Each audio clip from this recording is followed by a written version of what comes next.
What's up, guys? This is Blue from FIT for an Autopsy. This is Tim from FIT for an Autopsy. Hi, this is Hosian from FIT for an Autopsy. Hey, everybody, this is Pat from FIT for an Autopsy, and you're geeking out to Gear Gods.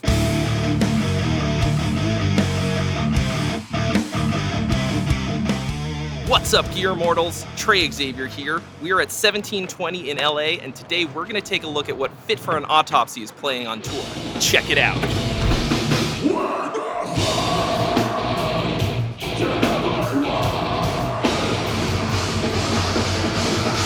Hey guys, this is Tim from FIT for an Autopsy. We're at 1720 Live in LA today, and I'm gonna take you through my rig. So starting out with guitars, this is a RG752 that I had built for me about 2 years ago. It's a production 752 body, and Ibanez was nice enough to build me a neck with a reverse headstock. I've always loved the look of reverse headstocks aesthetically, especially with Ibanez. They always looked great, so I'm happy how this came out. Plus the neck on this thing is super thin. Way thinner than anything I've ever played before from that custom shop. I have it loaded with the Seymour Duncan 59 and distortion, 59 in the bridge. This is the neck. 59 in the neck, and then the distortion in the bridge. Usually what I do as far as electronics is I do a 3-way blade, which of course my little toggle boy got flown off last night. I do the speed knob, 1 volume, and then I do a coil tap instead of the kill switch. I do that pretty much on every one of my guitars, except for the new guy that I got, but that's another story. I also use Richter Straps. This is the extra padded, I believe it's called the Spring Break, either the Spring Break 1 or the Spring Break 2. Super padded, out of Germany, super comfortable straps. If you're looking to get into the leather strap game, and you want something super nice and super comfortable, definitely check out Richter. I just got this 752 DY about a month ago, right before this tour. Stock, it usually comes with Cosmo hardware and DiMarzio's and no pick guard, but I wanted to make it look like an old school 550, just in 7-string, so the guys at Ibanez were nice enough to put all black hardware, the Strat style knobs, and then a black, white, black pick guard on it. Unfortunately, I totally forgot to tell them to put a 3-way blade, so it still is a 5-way. And it's cool, but it's not, 5-ways aren't my favorite. Super 80s. Heading over to my rig, I use one of the new multi-watt 3-channel dual rectifiers. I think they sound fantastic, and I ran a 2-channel for years, so switching over to the 3-channel multi-watt, I was very surprised at how similar they sounded. And I've been using it probably about 2-3 years at this point, and I love it. The only thing besides that in my rig that I use is a DBX 266 XL. I use it for a gate through the back of my head into the effects loop, and it just quiets it up a little bit, and that's about it. Through the front, I use it for a little bit of an output gain, but this is the first tour that I'm using pretty much all 3 channels on the dual rec, so I've been experimenting a little bit. Moving over to my pedal board, I've never really been a big pedal board guy, but as the records went on with FIT for an Autopsy, we started using more wet effects and stuff like that, and using different tones for different songs and really experimenting tone-wise. So I've kind of expanded a little bit. Now I used to use just a overdrive and a noise suppressor. Literally that's it. And now I have the Seymour Duncan Dark Sun, which they just came out with Mark from Periphery. This thing is a end-all be-all pedal. It's a reverb and delay pedal that has a million different banks and presets and stuff like that. So I'm really enjoying it. Besides that, it's a very simple setup, just an overdrive into a noise suppressor.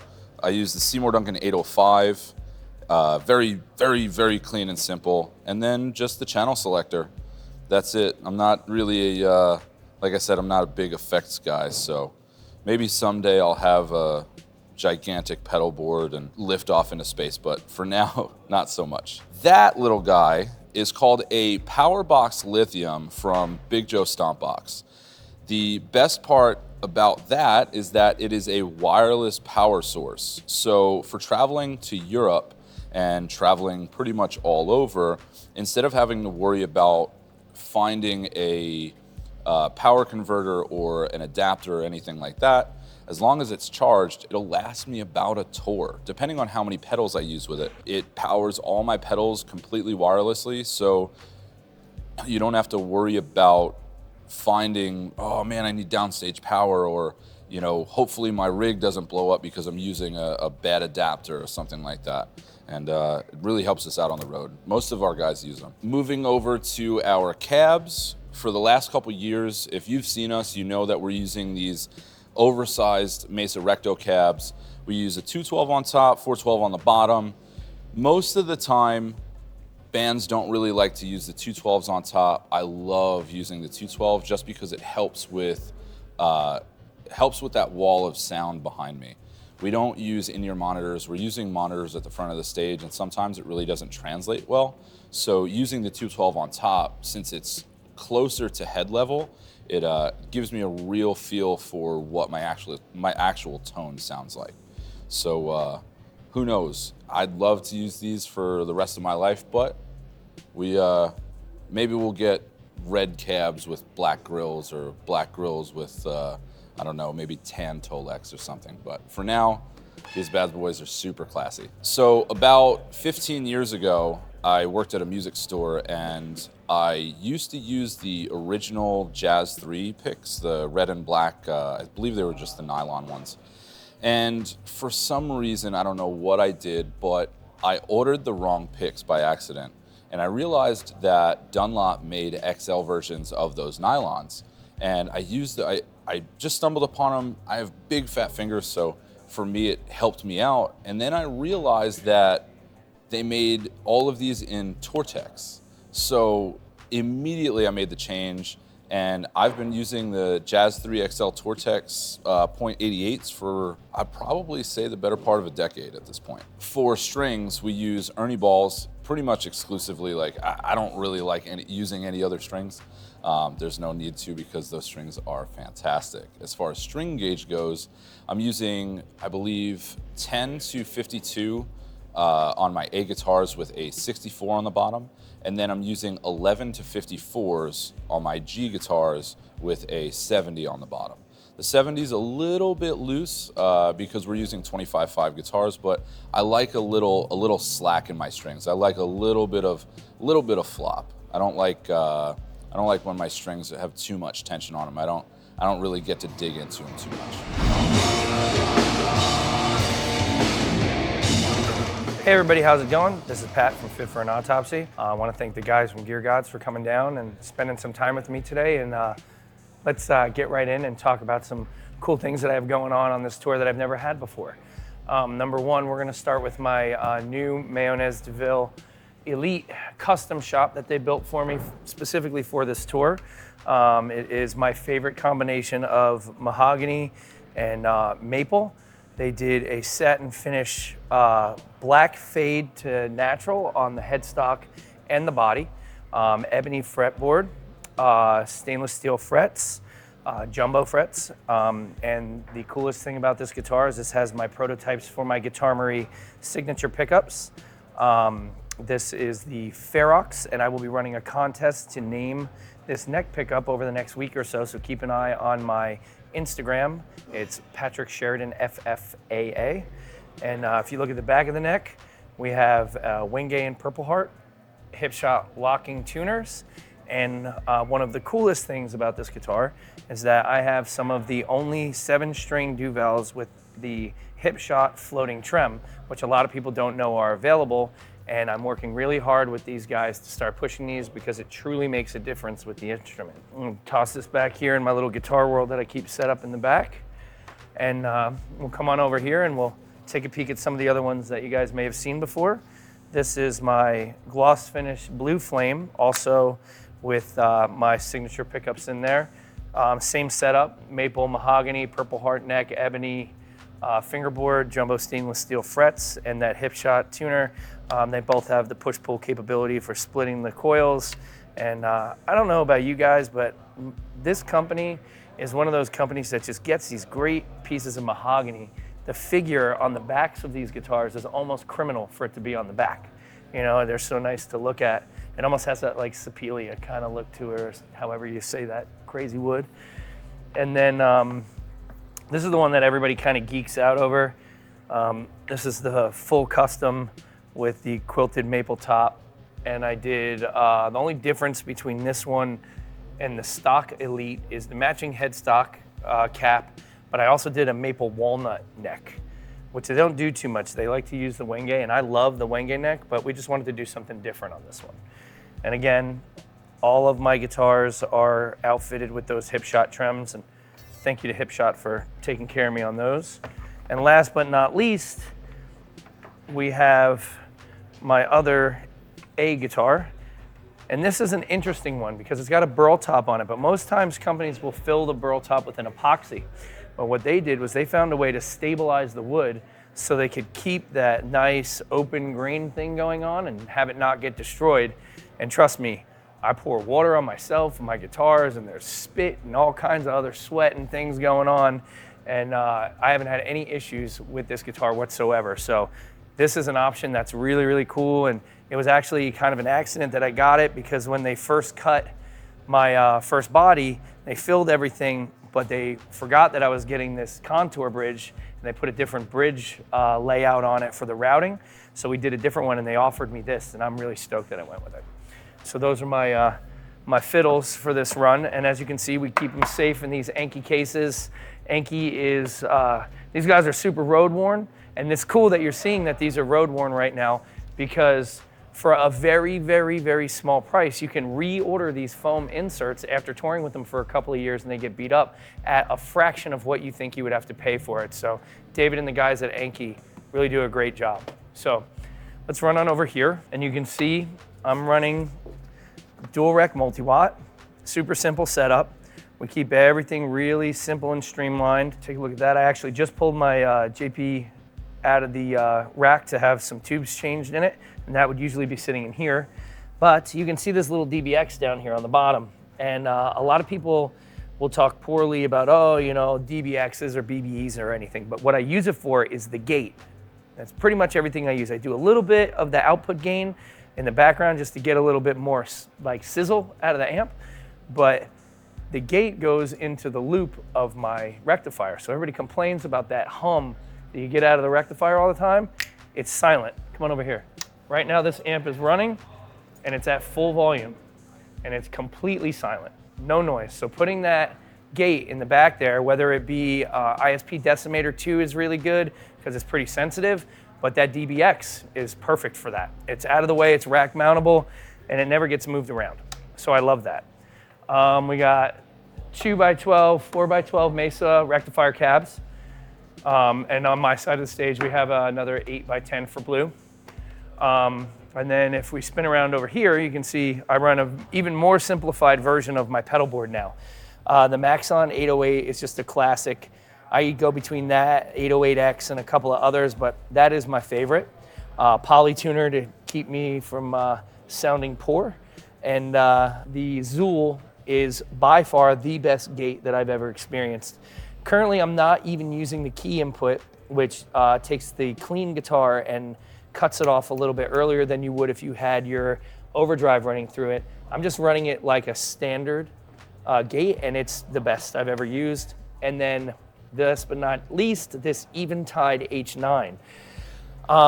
It's a very simple, effective effects processor that you can see makes my life super easy. I'm an analog guy, I love it, but I was really looking for a simple solution for tour and for traveling overseas, and I just fell in love with it. So I've been using that a lot in place of my normal like MXR pedals and things like that, just experimenting to see you know, how I'm feeling about it, but I've really grown to enjoy it. It works very, very well.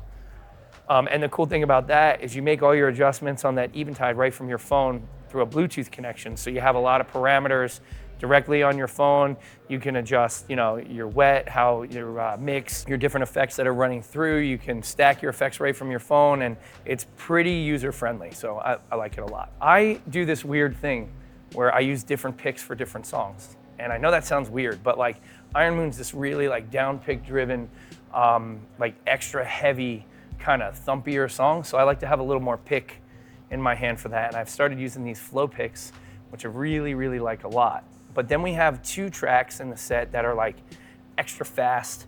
Like I like being able to play, not digging in as much, but still get that, like, I guess, pick pronunciation that everybody talks about. You know, the pop that you get from the sharp point on a pick. And I really like these little guys. These particular ones, we got a chance to see Matt from Trivium, and he gave me a handful. These are his new signature picks that Dunlop is gonna be doing. And they're a Jazz 3, and they have like this pretty crazy grip on them, and I really, really love them. So Matt did a really cool thing with this like grip kind of thing. Whatever he did, it's magic, and they work really, really great. So I like those. So that's pretty much what I use every day. Really simple setup, but I really think it's effective, and for what we do, it works perfectly. Not to say I couldn't get the same thing out of something else, but being as old and cranky as I am, I don't want to learn anything else. So last but not least, let's talk about one of the more important things on the road, strings. Something everybody asks us about. So that is a 9 through 46 hybrid slinky, and this is a 10 through 52. You got your single 74 and your single 68. So we play 7 strings. So I find that this nice extra slinky thing with a little bit of a heavier top to it, throwing a 68 on, is a very good balance for the A, and then the 10 through 52 with a 74 is a very similar balance for the G. It's just a little bit heavier. I've switched around a lot with strings, and I gotta tell you that I'm extra happy working with Ernie Ball. I was changing strings like every 2 days on tour. Now I can get away with a 4-day wait. Like if I have a rough day, like LA's a rough day, it's always busy, you're always doing a lot of things, and we're here in LA today, I should probably be changing my strings, but I know with these strings I can get through an extra day or 2 and not have to worry. Yeah, the folks over there take great care, and string changes are important. It really changes things, but also longevity in your strings is important. It saves a lot of money, and it saves a lot of time. So I really like the Ernie Ball Slinky line, and they're doing some really interesting things right now with the Cobalt line and some of the other things that they're doing. So definitely check out the Ernie Ball stuff. Again, thank you guys for spending a little time with me, looking at my rig, and thanks to Gear Gods, and hopefully we'll see you guys on the road. What's up, guys? I'm Blue from FIT for an Autopsy. I'm going to show you the behind-the-scenes look of the Thunder action I got going on my bass rig. I guess we'll start off with my Thunder sticks. I use all Ibanez Premium Series sound gears. I got my 2 main guys right here. This is my SR2605. Everything I got going is all the premium series, but the one thing I kind of go through on consistency is I always make sure I'm going for a mahogany body. I'm a sucker for a mahogany body, with something of a brighter top to kind of get a little spank. But the big guy on these sound gears right now are my new Fishman Fluent soap bars I got going on. These guys are new for this year, and kind of changing the game for what I'm looking for in bass pickups. Super sick, full range. I literally leave nothing to be desired on, getting more out of my EQ or anything like that. The versatility is ridiculous as well. But these guys are definitely like one of the things I'm super stoked on in my rig as a whole as of late. Just like Tim, I'm rocking the Richter Straps. But what I really love about the Richter Straps is they have vegan, cruelty-free options and like synthetic materials. And I'm not down with the leather action, and they're also just awesome, kind of moisture resistant, super durable ones. And what I love about them too is they have like a wireless transmitter pack that I haven't put onto these guys just yet, but the system they have going with their own individual strap locks is kind of ingenious. I'm super in love with those. Along with the 2605, which is my drop A bass, I've got my main drop G bass, which is a new, for this year, SR2405W. And this guy, like all my other guys, mahogany body. Fishman Fluences in these guys. Absolutely love this one. This is the newest one in the collection I got going on.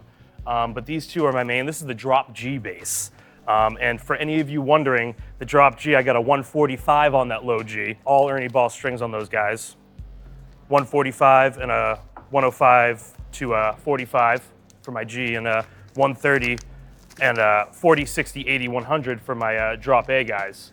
A little bit lighter, I guess, than most people might consider for it, but they do me fine. And in the backup Enki case, I've got going my SR 1405, and I've got my SR 1705 all loaded up with the fishy boys ready to roll on those guys too. Drop A, drop G, backup for each one. Always got to be prepared on that.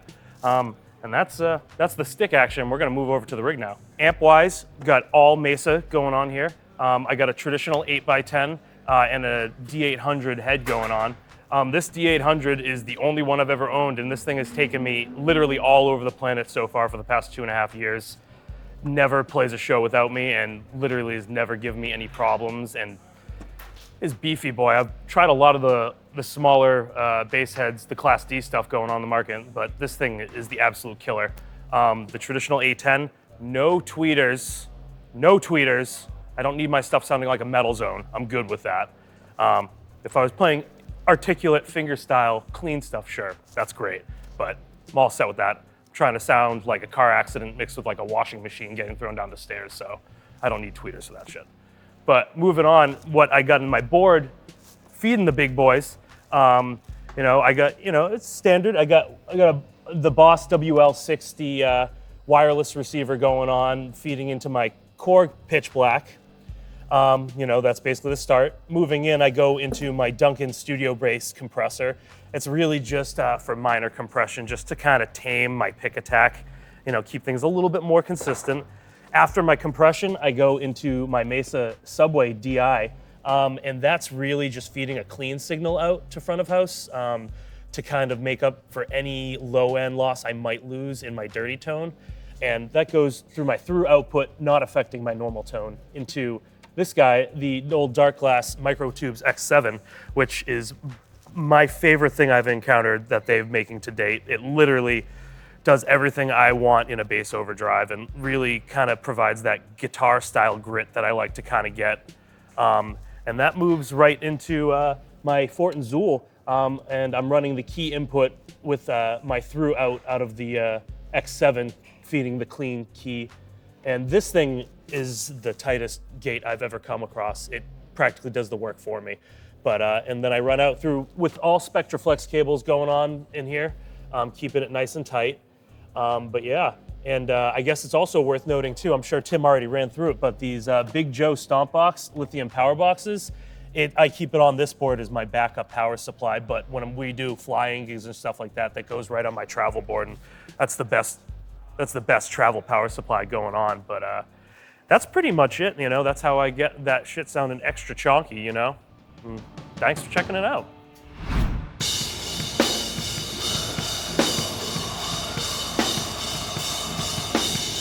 Hi, this is Hosian from FIT FOR AN AUTOPSY, and I'm here to tell you what I use on my live rig. I'm gonna start with my drums. That's old Tama. It's a Star Classic, Bubinga shells. Very classic look. I like that wood look.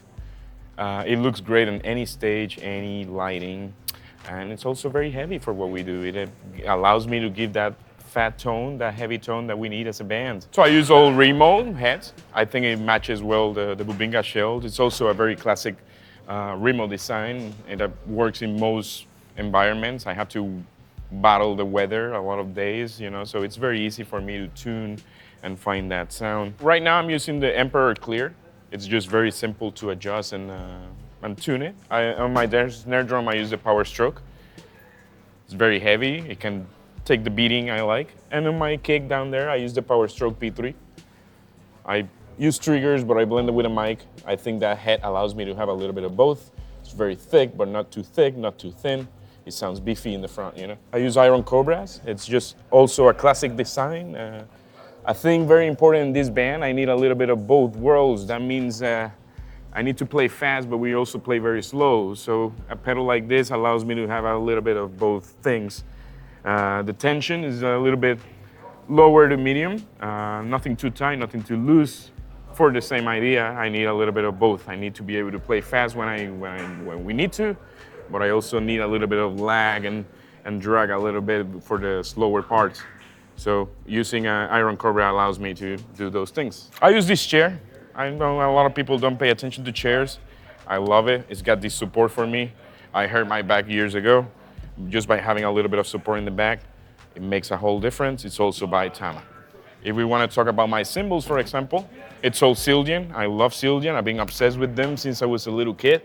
I'm always changing little series. I'm obsessed with trying different things always, but this is my go-to. This is my safe setup. On my hats here, I like the 14-inch Master Zone K hats. Very crispy, very heavy, a little bit of both worlds. For my left side, I like the 19-inch Crash A Custom. Also a very classic design, brilliant finish, cuts very well with the saturation I have from the rest of the boys in the front, which is a very loud band. I have to compete with them. This allows me to have articulation. That takes me to my right cymbal, A Custom, 22 inches, medium right. A little bit of both worlds also. I have definition on my right for the parts where I feel a little jazzy, a little sassy too, but I still have a little bit of bell when I want to. I just have to reach and get it there. My right side, I crush on this most of my set. 20-inch Crash, A Custom, love it. Brilliant finish, a lot of different dynamics depending on where I choose to play it. If I want a big fat sound, I just play it in the edge, but sometimes I like to play it up here like this, you know? So it allows me to do different dynamics with it.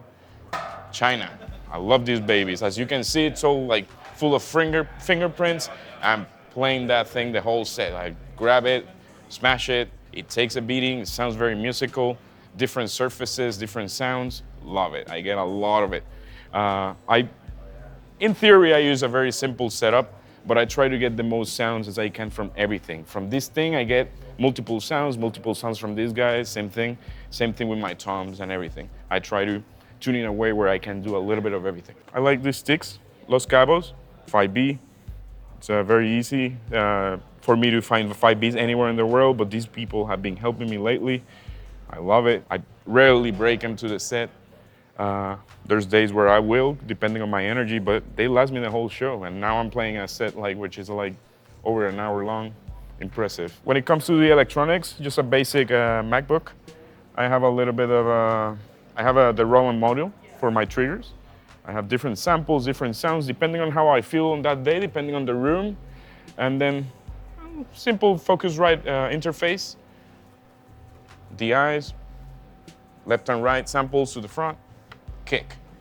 When it comes to my kick trigger, I like to blend it with a good mic, just to have a little bit of both. But the trigger allows the band to have more clarity in the stage, depending on where we play, depending on the scenario, how much time we have to set up. So by using a little bit of triggers and everything, it's definitely quicker.